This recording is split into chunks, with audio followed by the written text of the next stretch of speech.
it's Margaret Manning here. Welcome to 60 and Me. This is the place where women over 60 come to be inspired. My guest today is Lori La Bey.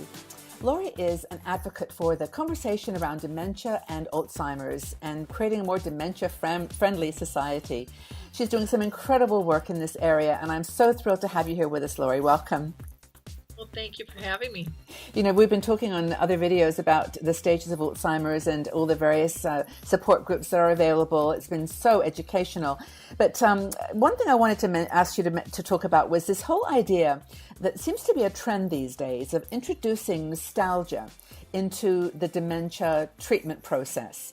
You know, for example, playing music that brings back a memory that stimulates the brain again, or creating a home where people put the door, individual door on their actual door to their room that was from their home or something familiar. So tell us about what you think about this nostalgia trend. Well, I think nostalgia is really important. And to me, it all gets back into social engagement. How do we engage better? Yeah.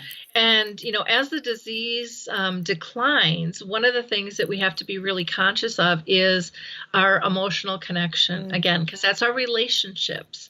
And that's what everybody wants, is to be connected.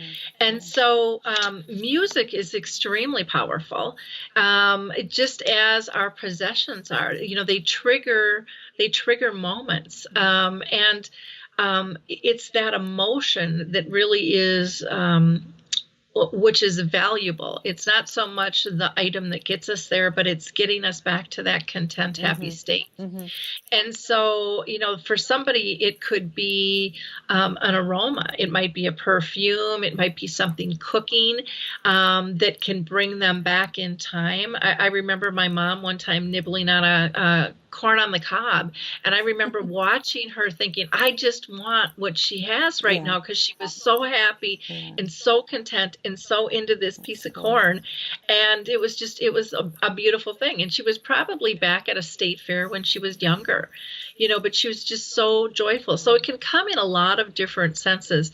The music is probably the most powerful one that we're hearing about. And I think that has really helped triggered a lot of these other avenues as well. People are starting to take that social engagement piece more seriously, where it was kind of poo-pooed before. If it wasn't a pill, it was like, it can't really work, but people are seeing, the music triggering, and also, there's a company called Alzheimer's Music Connect, for example, that has a patent pending on their music, and their research shows that people, after they listen to their music, can be more cognitively alert and engaged up to 3 hours. Yeah, it's amazing.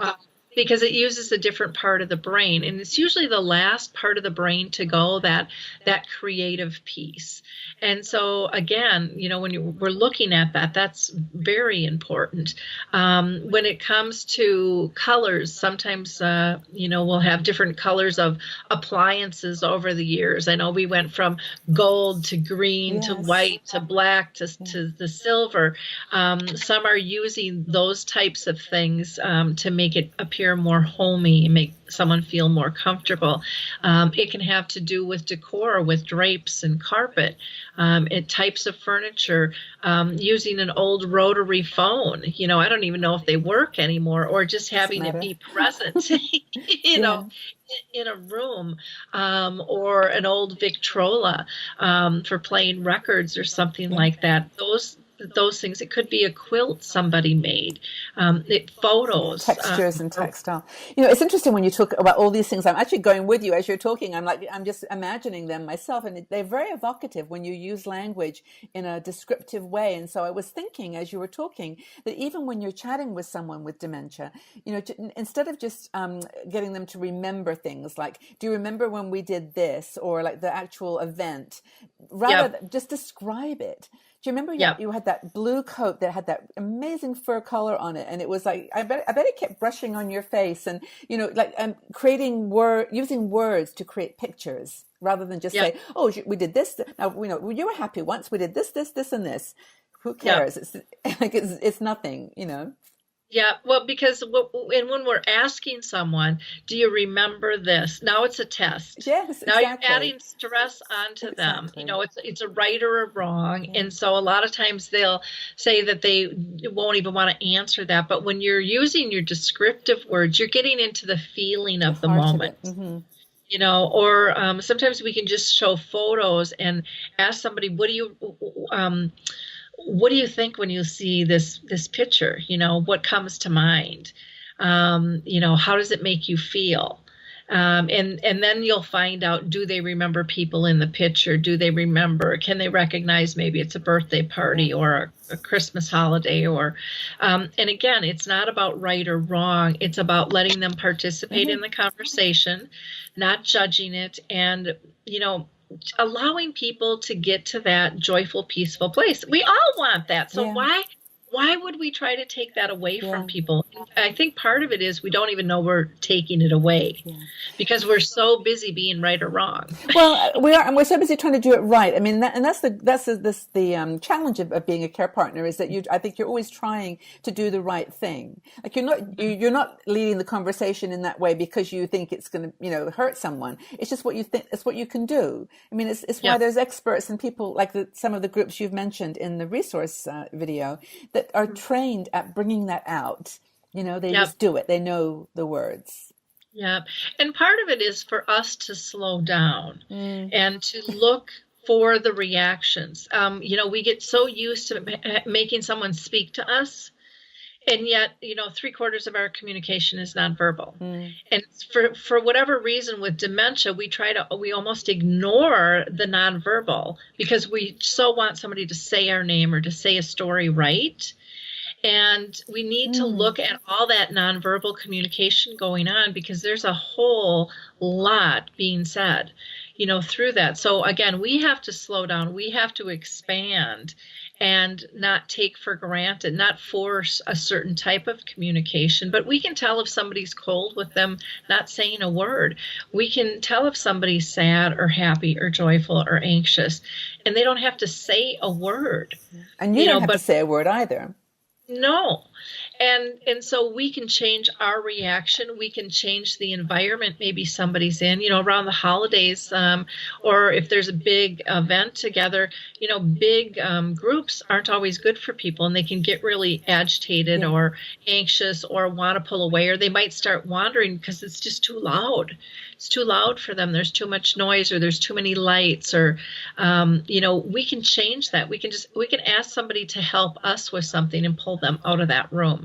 So it's not about I have to take care of you, but let them help you do something. Mm-hmm. Be gracious about how we make that change too. Now, in terms of nostalgia, though, like doing things that are specifically nostalgic, like finding that Victrola or finding something that would remind them of an event. Do you know of any people that are writing about this or doing interesting work with it? There is a company in Chicago. I want to say it's called Area. I'll get you the link though. Okay. And they are Okay. doing a combination with music and nostalgia. And it's just in Chicago, Illinois right now. They're hoping to expand this and franchise it where they can customize music and then do things through pictures. So one of the things they would That's find cool. out is like, where did you grow up? And then they would find your block and what it used to look like when you grew up, because it doesn't look the same today as it did back then.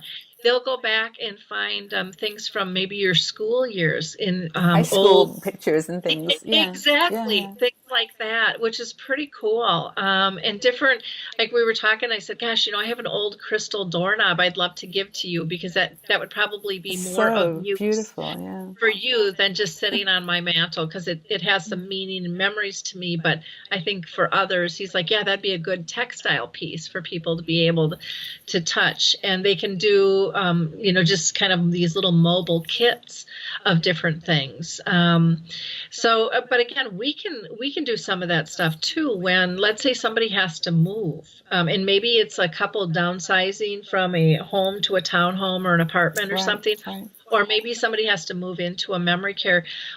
They don't have to take it all, but they could take some things to trigger memories. So maybe they'll take a teacup and that'll just be prominently placed. Yeah. It can trigger all those memories for all those little gatherings, and it might be holidays, or it might just be high tea. It might be, whatever it is, but it doesn't have to be everything. It can just be something. And if you're looking after someone that is just beginning to show the signs, in those early stages, you could do things quite proactively to sort of just watch for things that really bring them joy, and just make a little note, like you talked about, always writing things down. That some particular thing that they always held on to, or some little. Like you said, it could just be a piece of crystal, or I have a little crystal heart. I carry everywhere with me. I should probably just make a note right now that that's something that I treasure, and just be prepared, I guess. Not even for Alzheimer's, I suppose, but just for enjoying the life reflection. Yeah, for our own comfort. But see, that's something we a lot of times aren't even conscious of what brings us joy. So I think, especially with your group, the 60 and Me, that's one of the things, is just to sit down and write a list of what brings you joy, and then share that with people. Yes. So they know what to say to you when you're feeling depressed. They don't have to say, "Oh, remember this." They can just somehow bring it into the conversation, or I think that's so powerful. But I think nostalgia is. I mean, the whole research around the brain is amazing. I mean, what's going on now to understand how the brain. I mean, you've seen that video of the elderly gentleman who is in a nursing home, and he's basically not talking to anyone, and his cousin or his niece comes in, I think, with a headset and plays music. Before you know it, he's singing all the words, and he's just like transformed. I mean, how does that work? I mean, that's so amazing. That was called Alive Inside, and you can see that on YouTube. Okay. Or on like Netflix and things. You can Inside. Alive Inside. Okay. And that the full length movie shows that works not just for dementia, but for depression, for post-traumatic stress, schizophrenia. I mean, it was just, it's just how we're wired, because songs are very emotional to us. Like I can't tell you the name of a song or a band. I've never been good at that, but I can tell you if I like a song and what it makes me feel. Yes. Well, that's totally what it is. It's emotional. It's totally at a level that's not intellectual. Yeah. And so, another thing might be, in our family, we used to go out and drive for Christmas lights, and that used to bring my mom such great joy. Or in the fall, it was the change of the seasons and the color of the tree leaves, and seeing the change. I mean, those, and those were just such calming things. So just put her in the car and just take her. I mean, and she would talk about those things for ages, because they just brought her so much joy. Well, and so much what it is, it embodies. I mean, it's so funny you should mention that. I should close on this soon. But my mom had cancer, and she died when she was quite young. She was only 50. But I remember she didn't have Alzheimer's. But I do remember the last Christmas that we spent together. She just wanted to go down into the downtown Detroit. We lived in Detroit, and just to see the lights. Yeah. And we just drove around that city and all around up and down the side streets, looking at houses, and like you were describing. And I don't think we said 2 words. Yeah. But, it was just that moment. I felt I was more connected with her then than ever. And she didn't live much beyond that. But I think there's something about it that's just really, it's like one simple thing brings together a whole spectrum of memories and emotions. Like Christmas lights, family, presents, love, acceptance. It's all together. It's that belonging. Yeah. It's that sense of deep belonging. And I loved when you said, and we didn't talk, because you didn't need to. No words. But we're so used to filling air. Well, look, speaking of filling air, let's let our viewers go back and watch this video again and learn from it. And there's going to be more about nostalgia to come, and we'll get you back on to talk about that. So I really appreciate your time. Have you got any last words for people that may be dealing with dementia or dealing with as a care partner? I would say just be kind to them and be kind to yourself. Know that, don't let your inner thoughts beat you up. Be respectful, and know that you'll always have another moment to try something different. It's just about compassion, and treat both the person with dementia or someone who is caring for someone with compassion. Ask them how you can help. You are a true advocate for this cause, Lori. You got lots more to do, I know, because it's early days in this thing, but you are certainly leading the way, and I'm so thrilled to have had you on. So thanks a lot. We'll have you back on soon. Thanks, Margaret. Thanks, Lori. Take care. Bye-bye. If you enjoyed this video, please subscribe to our 60andMe YouTube channel and also visit our website. We are a strong and dynamic community of women over 60. We're challenging aging stereotypes, and every day we share fascinating stories, interesting questions, and great conversation.